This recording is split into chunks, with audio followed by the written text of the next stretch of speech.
Good morning, everyone. We're going to talk about tables and charts and some other things this morning. Um, we're going to spend a little bit of time in the PowerPoint presentation, but most of our time we're going to spend in an Excel file. And just to soothe everybody's mind, both the presentation and the Excel file, when we get finished with it, I will upload, and you'll be able to download it from this team session. Last time we talked about navigating Excel and understanding how it stores dates, times, and doing some simple formulas. This week we're going to look at lookup options. We're going to look at some of the new fill functions in Microsoft 365. We're looking at data tables, pivot tables, and charts. So let's talk about a table for just a minute. A table, they're a special format in Excel, which makes organizing and manipulating data easier. So a table consists of a header row with titles for each column, followed by data rows that relate to that header content. We can create a table anywhere. We click any site anywhere inside our table or our data and say format as table. And then a table, the hallmark of a table is the alternating shaded rows. You don't have to have them in a table. However, this is it's a nice way to make sure your data is more readable. Note at the bottom, you can define your own table style. I personally, if you look at these color choices in here, I tend to gravitate toward the blues or the greens, and occasionally the grays. Blues or greens are usually pretty easy to read. The greens kind of harken back to, I don't know how old some of you people are, but the old mainframes had line printers, and they had alternating green and white lines on the line printer so you could read it, so you could follow a line all the way across. And that's kind of where this idea came from. So when you format that as a table, you click anywhere in there, you click format as table, and Excel will automatically collect what the active data is in your worksheet. And it will if you click my table has headers, then it will automatically assume that the first row of your data are your headers. So if you look in here, this is just some salary information for a fictitious company. Hire date, last name, first name, salary. So when we clicked headers, we clicked my table that has headers, it assumes that those words across the top are the headers. And it automatically expanded the selection to all the contiguous data. Contiguous, you know, the ones that are connected to each other. Excuse me. If you look at the ribbon at the top of Excel, and we're going to go to Excel here very quickly, normal ribbon kind of looks like the graphic at the top. But if you click inside a table, you're going to find another button on your ribbon, and it says Design. And if you click on that Design tab in your ribbon menu, you'll see that there's a lot of things there that you can do with your table. So first of all, let's say, why do we want a table?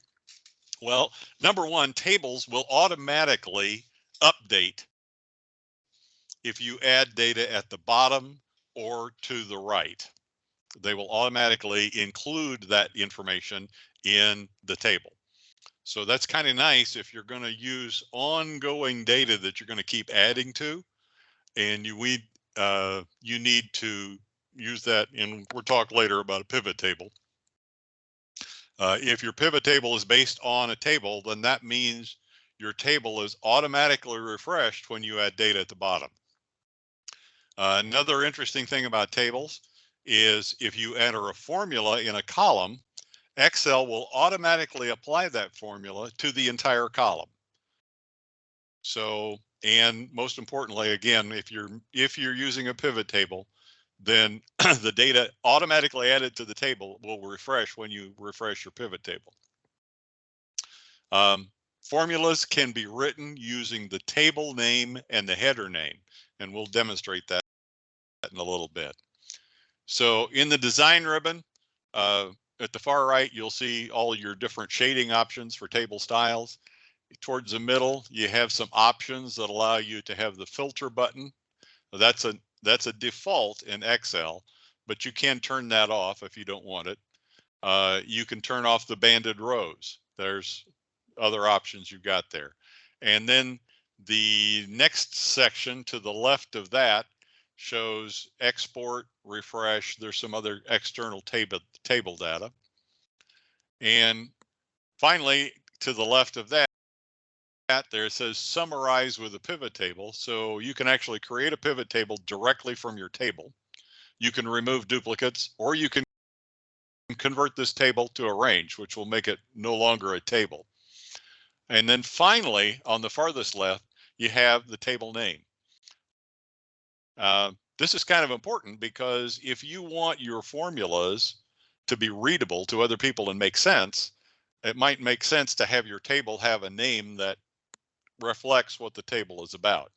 One common convention is to name your table TBL underscore and then what it's about, like TBL underscore orders or TBL underscore commissions or whatever. Then you can call that name in formulas, and we'll demonstrate that in a little bit. So here's an example of a table. This table name is table underscore salary. And there's some formulas down there, and you can see sum if table salary, that's our table name, and then a square bracket hire date, and hire date indicates this column right here. Okay, so table salary hire date, we're going to sum that, or we're going to sum if that hire date is greater than or equal to 1/1/2011. And then what we're going to sum is the salary. So that gives me the sum of the annual salaries of the people hired greater than 1/1/2011.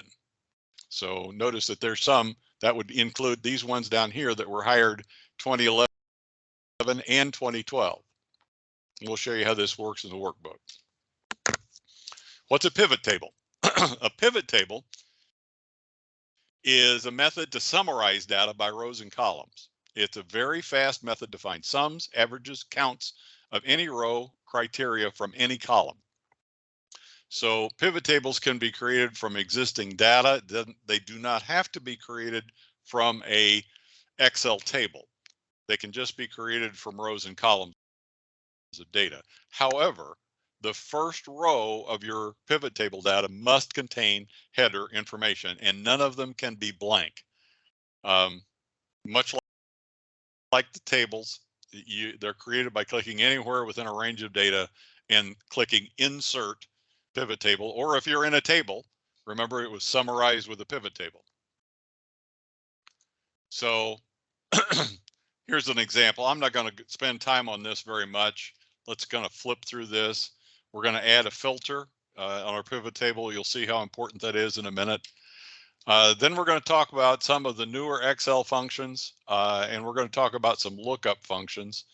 And then finally in this file, and we're going to put this one away here for just a minute, are two websites that I use very frequently that are very, very helpful for beginners or advanced users of Excel, both of these. John Akampora's website is more geared to beginning users. Minda Tracy's website, My Online Training Hub, she's got lots of, well, I can't spell tutorials, can I? Thank you. And she has some free tutorials and some PDF downloads, but she also offers classes, which are excellent. I've taken a couple of the classes. So that being said, we just kind of rushed through this. This is something you can read at your leisure. And just some further explanations of what we're going to see when we go to the Excel file. So I'm going to stop presenting that, and we're just going to go directly to Excel Basics Lesson 2. And the first thing we have here, this is some sample data. This is from a company that I used to work for.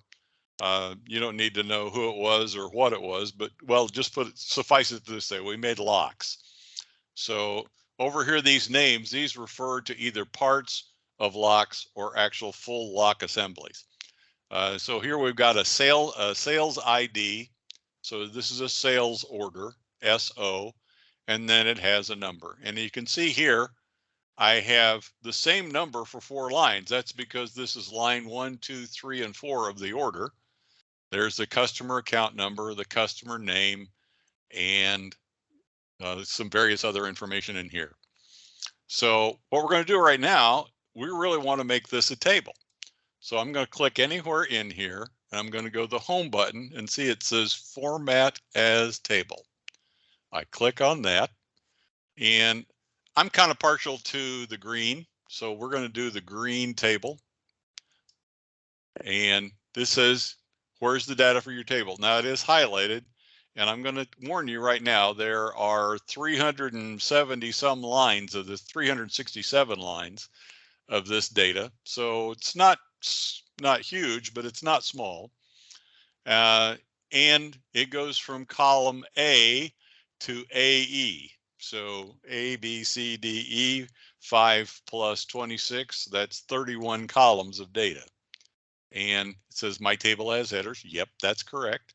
And I'm going to click OK. So now this is now a table.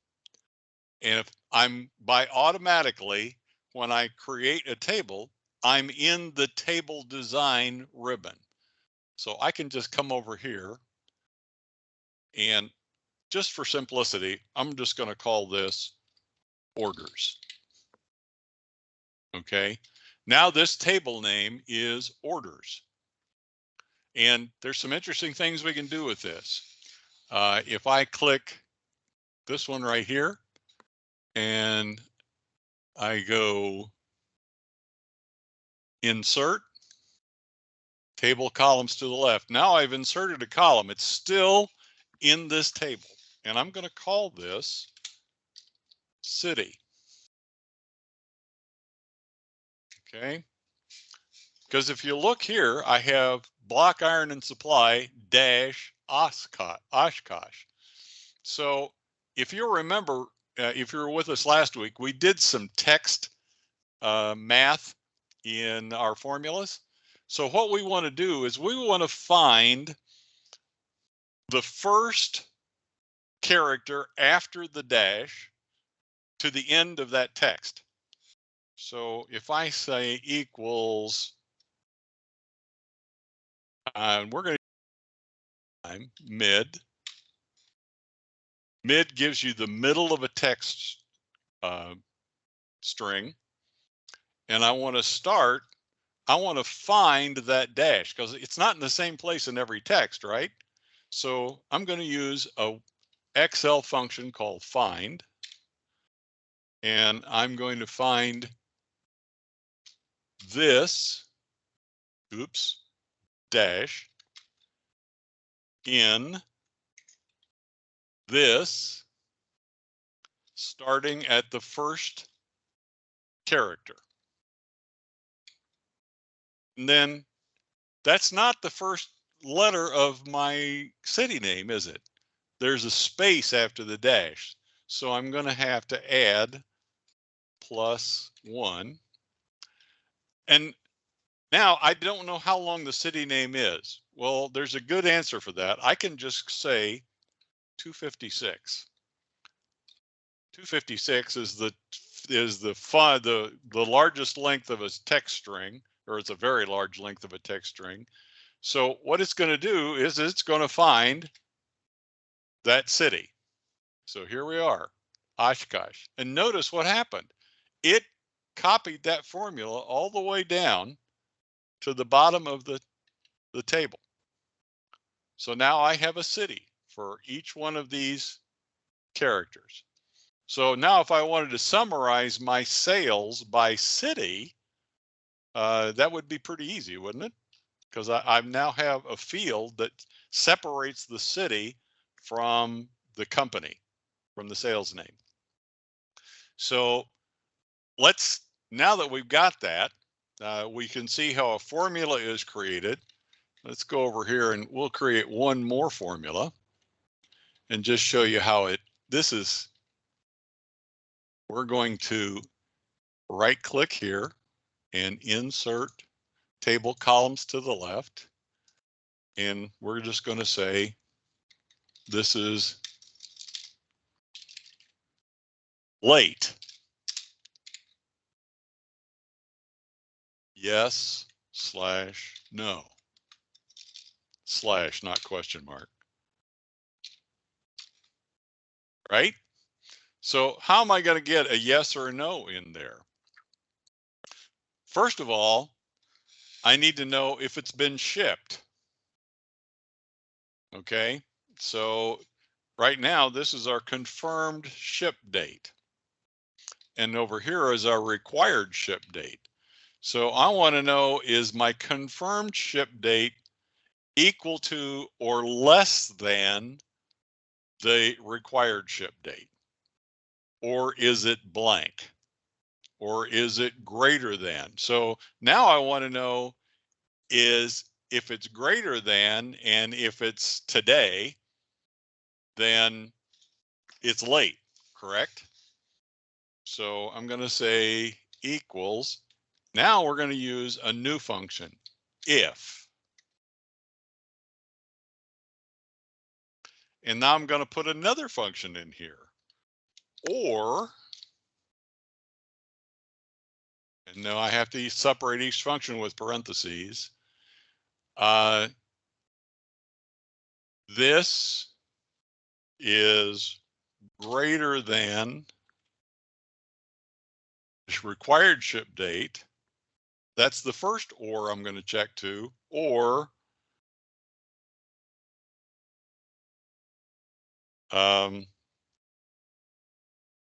this is equals blank, which we represent with two quotes.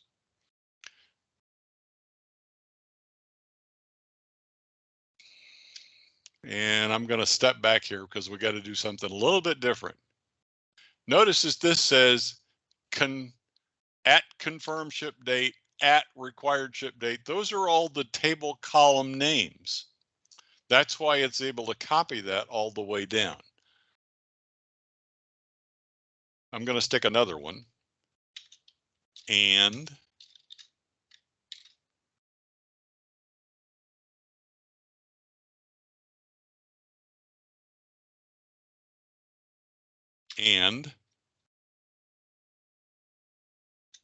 today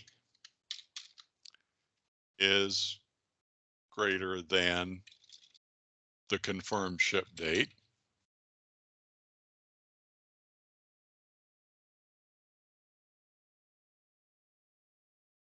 Got that in the wrong place, didn't we?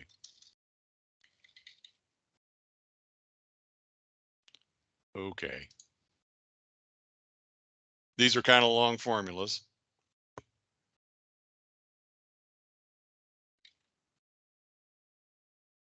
And today is greater than required ship date. So now if either one of those are true, if either it's the confirmed ship date is greater than the required ship date, or the confirmed ship date is blank and today is greater than the required ship date, then we want that to say, yes, it's late. And if it's not, if that's neither one of those are true, then the false of that is going to be no. And we press enter. So now we have a marker to say how many late shipments do we have. All right. So that kind of summarizes what you can do. You can add down here a total row. And this total row will only total those things that look like, and we're going to come over here and there is a value. Okay, there's our physical inventory, and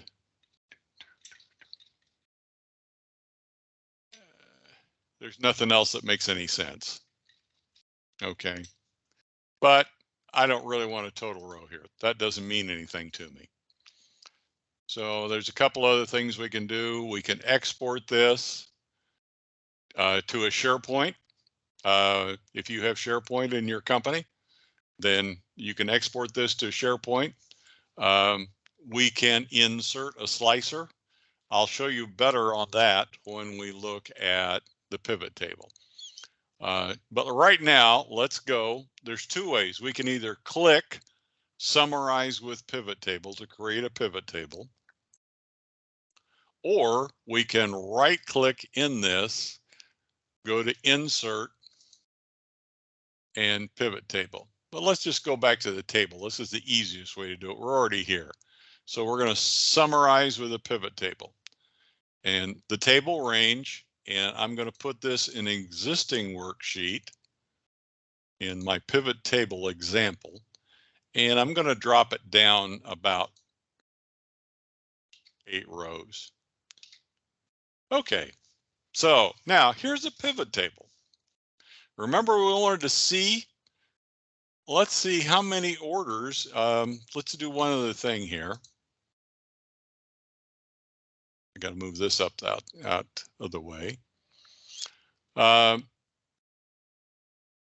Let's see, customer sales name. Here's all of our people that we sold to. And we want to say, well, how many sales did we make to each one? Well, the only problem with this is, remember that there were 4 lines on that first one. Let's go back to our sample data here. Block, iron, and supply.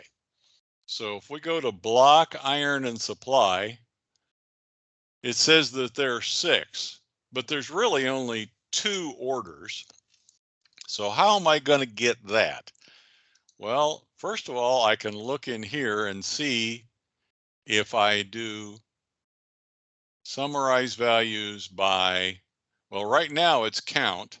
And notice this one down here, it says distinct count, but it's grayed out. I can't get that. Well, how am I going to do this? Well, I'm going to tell you right now, we're going to come back out of this. We're going to delete this pivot table and start again. So I'm going to go to my sample table, and now I'm going to insert pivot table. And I want to do it from row. Now notice this little button down here that says, and I could have done it also from the summarize. I just missed it. I want to put it in an existing worksheet. Add this data to the data model.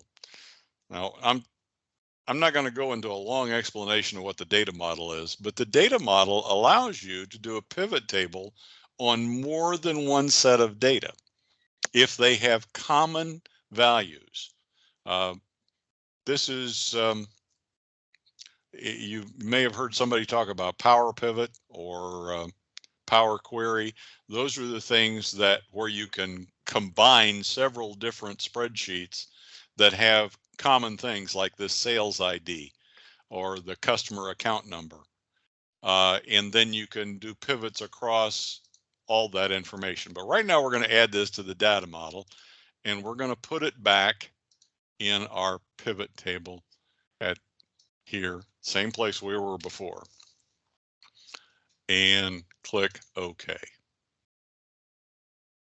OK. And it's doing it. It takes a little bit longer when you add it to the data model, but now notice that this has orders, and that's showing the first table, which is the only table in this data model. But right now we're going to put this sales name down here in the rows. We can just drag it into there, and we're going to hit sales ID because this is, but now I got to summarize by distinct count. Now this tells me exactly how many sales orders I had for each company. We're not duplicating, we're getting a distinct count. And now I can look at this and I can right click here and I can sort this from largest to smallest. Okay, now I got my number one customer, right? Okay, now we got a lot of customers here. Whoa, we got 66, we got 57 customers here. That's maybe too much to look at because a lot of them are just ones and twos. So I can do a value filter here and say, I want to look at the top 10 by distinct count of sales ID. And now my pivot table shows just the top 10 customers by the number of sales orders that they have given us. Okay, so now let's say I want to, oh, okay, this is nice, but I really want to see this as, go up here. Notice now, Excel is an object-oriented program. So now by objects, this is a pivot table. So it's an object. So every time you click on an object, there's going to be a new ribbon menu up in the top. So this is pivot table analyze. And now I'm going to insert a slicer. Okay. And really what I want is who's the guy that I think it's sales ID. Let's just go with sales ID. Okay. Oop, wrong one. Sorry.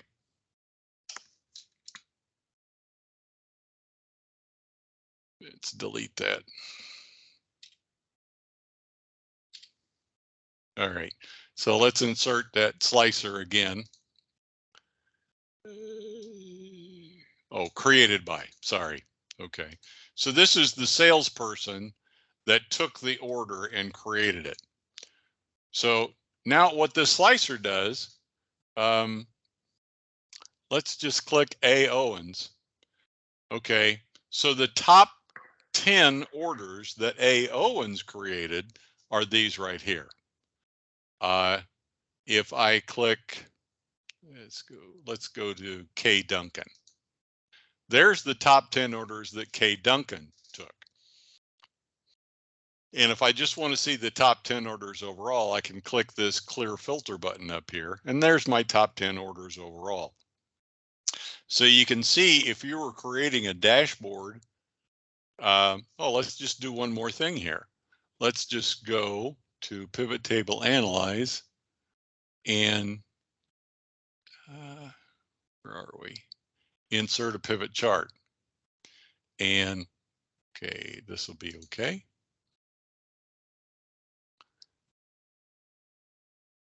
Now I'm just going to close this pivot chart fields thing. Now, if I pick J English, that pivot chart changes to the top 10 orders that J English did. If I click K Duncan, the pivot chart changes. So now you could see how this could be useful if you were looking at years or quarters. If those are in your pivot table, then that's an easy way to be able to sort things by year, quarter, person, whatever. So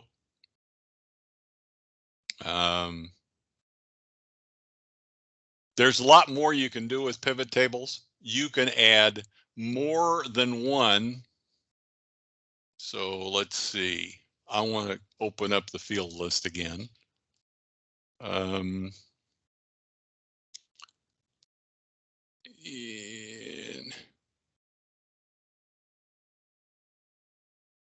Item ID, I've got to move this out of the way, sorry. Item ID, I can drag that down here. If I drag it down there, this will give me the count of items. And now I don't want the unique count, right? And remove that field. I really don't want that. Oop. Well, let's just get rid of our filter right now. And we'll get rid of our, now, if I put the item ID that says, how many distinct items did each company order? So there were 2 sales orders, but they ordered a total of 18. If we had, let's see, let's go one further force. We can add the line amount down here. And that's what each order, the sum of these 2 orders was $1,314. I could also show values as percent of the grand total. Okay. Show values as no calculation. Okay.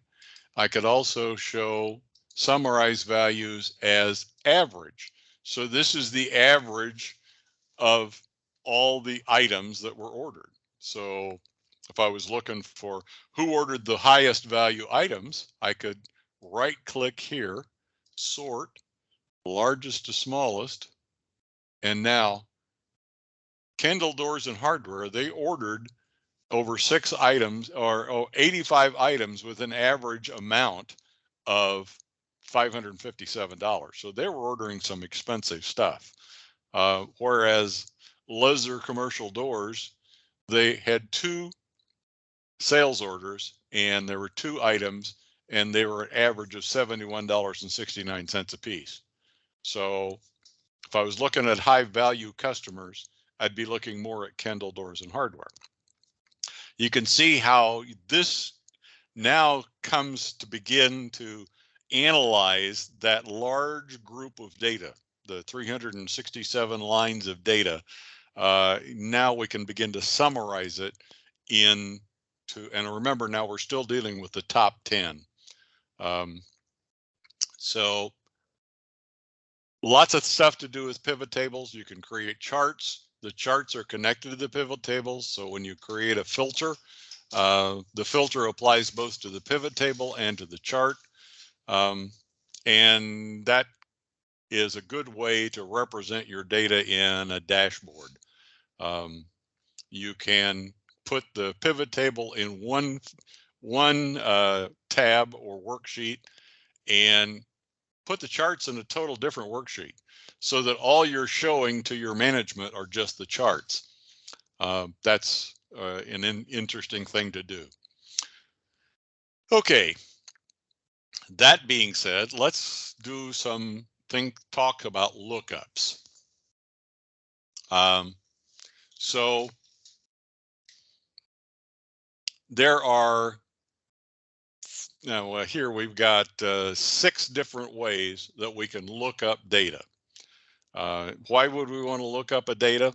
I want to say who sold this sales order. So remember, and now I can say equals V lookup this in orders, and column index number is orders, and it was what would we say it was down here? It was created by. If I double click that goes in, and I add my ending square bracket. And then I want an exact match. So that's either false, or you can type 0, because 0 in computer language is equal to false. 1 is equal to true. Oh, it says reference. Why does it say reference? Probably because you can't do that. So what column is created by N?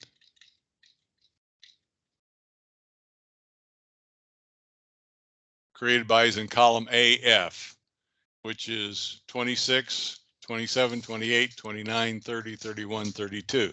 So let's see if I change that. Will that fix that?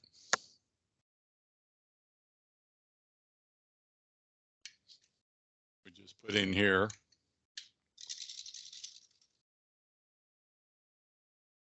32. Ah, P. Downey. That's who sold that order. Okay. So the V lookup says, what am I going to look up? Well, I'm going to look up this. Where am I going to look? Well, I'm going to look in the table orders.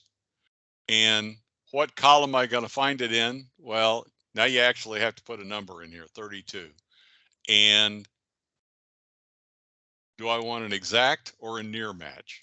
Okay, so if you're looking for the closest to that value, then you would put a 1. But if you need that value exactly, you put a 0 or a false. H lookup, let's see, I think we have some, oh, we got to do a lookup or a thing over here for that. H lookup does the opposite. Vertical lookup finds the correct value in the right column and the row that matches the leftmost column that you looked it up in. H lookup does it the other way around.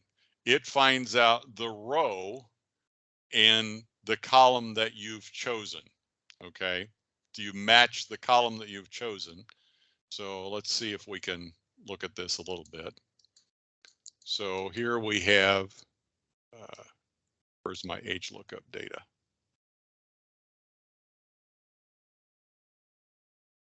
So this is H lookup A17, which is A17. Data 4. How do I find out what data 4 is? Well, I could do control find, control F, and type in data 4. And it can't find it. It's because we haven't said what it is yet. Okay. So let's call this. And if I want to name a range, I can just come right up here and say data 4. Oh, data 4 is already, aha, okay. So H lookup A18. So A18 is John. So I'm going to look up John, which is the first column in data 4, and E16. So what's $16? Well, E16 is 6. So I'm looking up I want to find in column John the 6th value. So what's the 6th value? Well, 6 is Saturday, so it should be 10. But it's 8.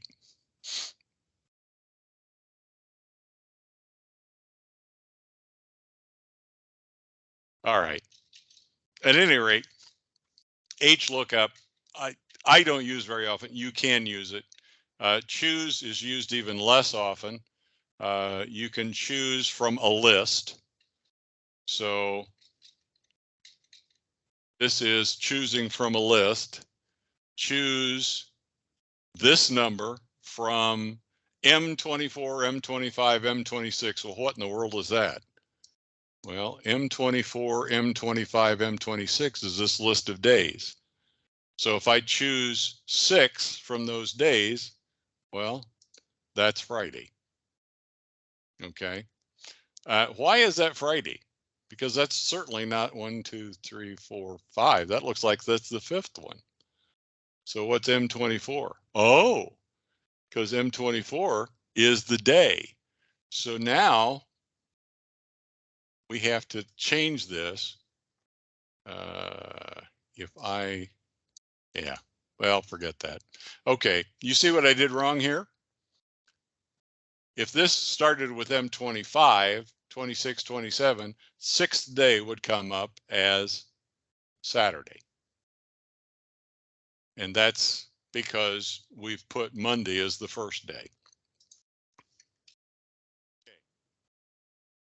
Index and match.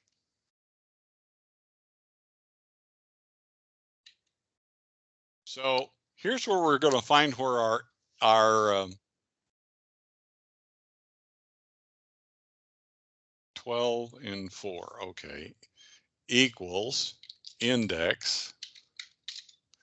Look at the 12th row and the fourth column of the table orders.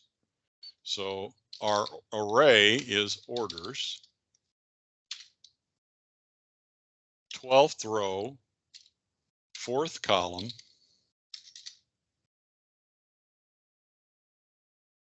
I put commas between them, John. 12th row, fourth column, and that's New Orleans. Okay, which is what this formula is here. Now, the way I showed what that formula was, I used this function, formula text, and pointed back to this formula, and it tells me, now, that says sample data.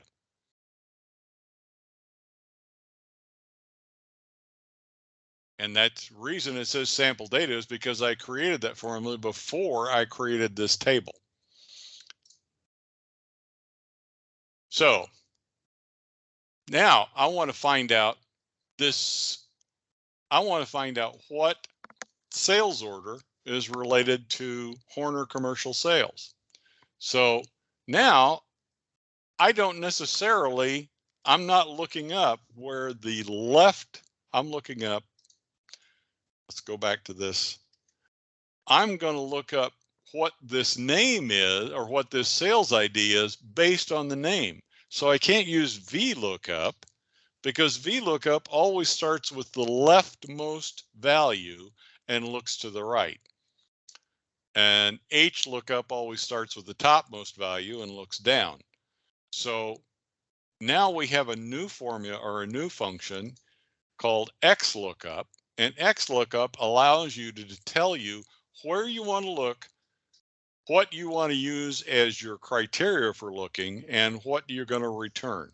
So here, and let's just look at this formula, equals formula text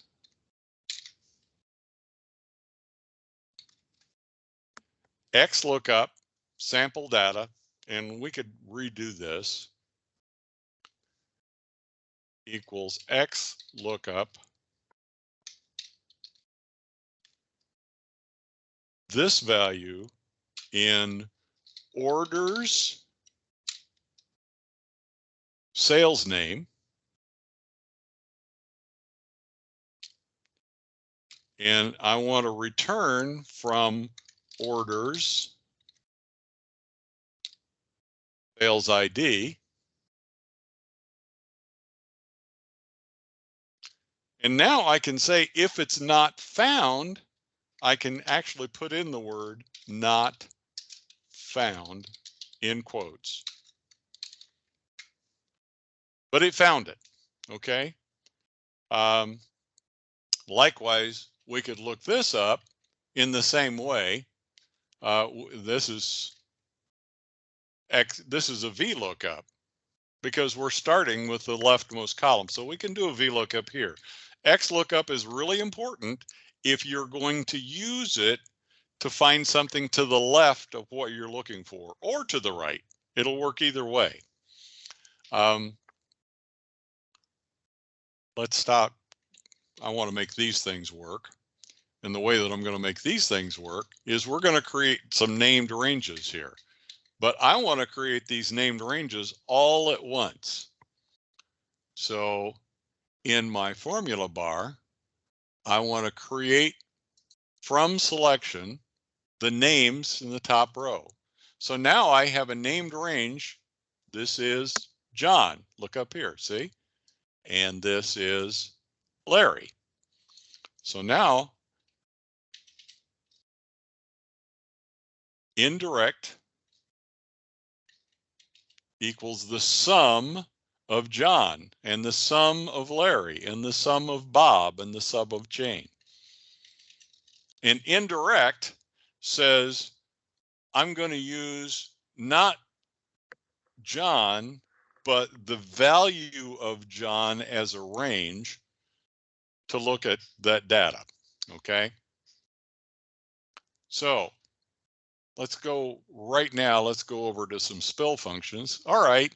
We have already said we're going to look up this, but it only returned one sales order. What if I want to see all the sales orders? So we have this new function in Excel 365 called filter. Orders.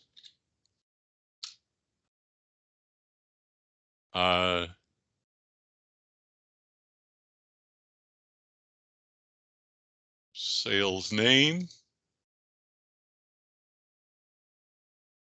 Orders.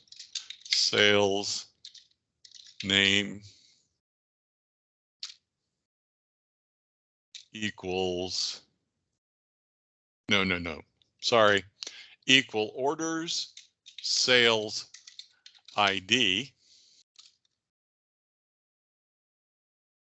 and include if orders,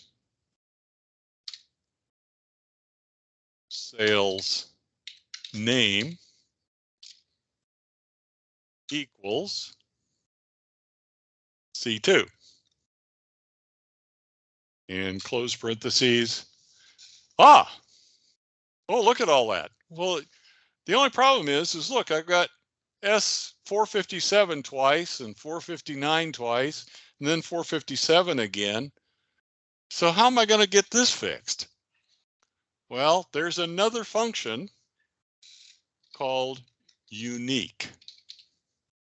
And I'm going to wrap that entire formula in the word unique. And now I have a unique list of all the unique sales orders for Horner Commercial Sales in Somerset. Okay. So we use these two, filter and unique. Sort will allow you to sort a list in another place. So now there's an interesting thing about these spill functions.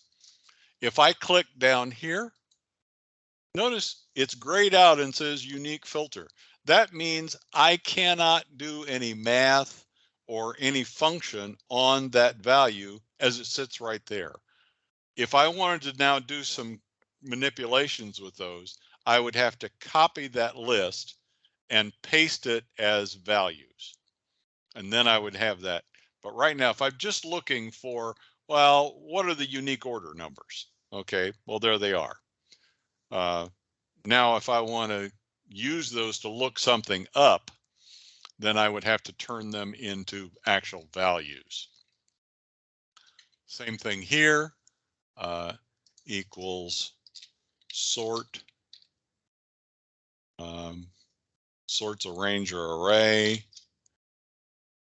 And we're just going to put this range table salary 3. And I want to sort by salary. And my sort order is, let's put it in descending and close. Why didn't it like that?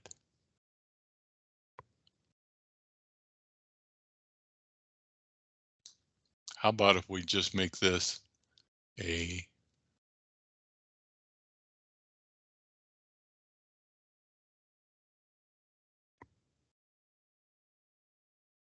Let's convert this to a range. Now, equals sort by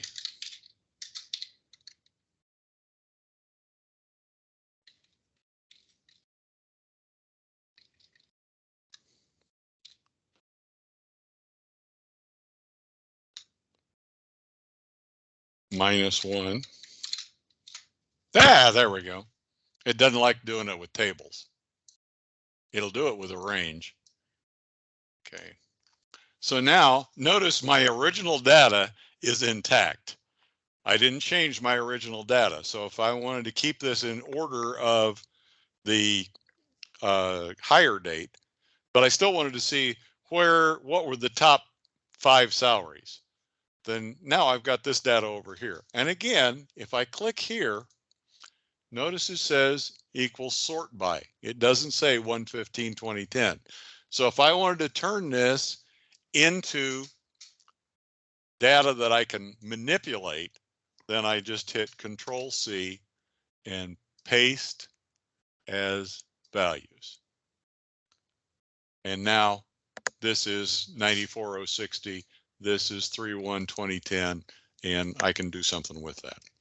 Okay, we have covered a bunch. So I'm going to stop at this point. Yes. So somebody says if you could give only one piece of advice to someone looking to become an expert in Excel, what would it be? That's a good question. Those 2 websites that I have in the PowerPoint that you're going to receive, Minda Tracy's particularly that's the My Online Training Hub. I have used that for 10 years, and they have some really fine tutorials. They have a class on how to create dashboards. They have a class on they even go up into teaching you about Visual Basic. Their classes are reasonable. I think the dashboard class was like $60 or something. So, it's not like super expensive. If I was looking to become an expert in Excel, that'd be a good place to start. And what was the website again? I can post in this chat. myonlinetraininghub.com. Thanks for the question, Hope. That was a great question. Yeah. That's it. She's in Australia. She is an Excel MVP. That means MVPs are people who are recognized by Microsoft as being, super users. Nice. So there's a couple of other ones. If you want to learn VBA, there's some sites to do that. One of the better ones is Excel for Freelancers. He goes through how you create an application from scratch. How do you create a user-friendly invoice from scratch? How do you create a calendar that you just drag and drop from scratch? And he goes through all the VBA and how it's done. So he's a pretty good place. That's Excel for Freelancers.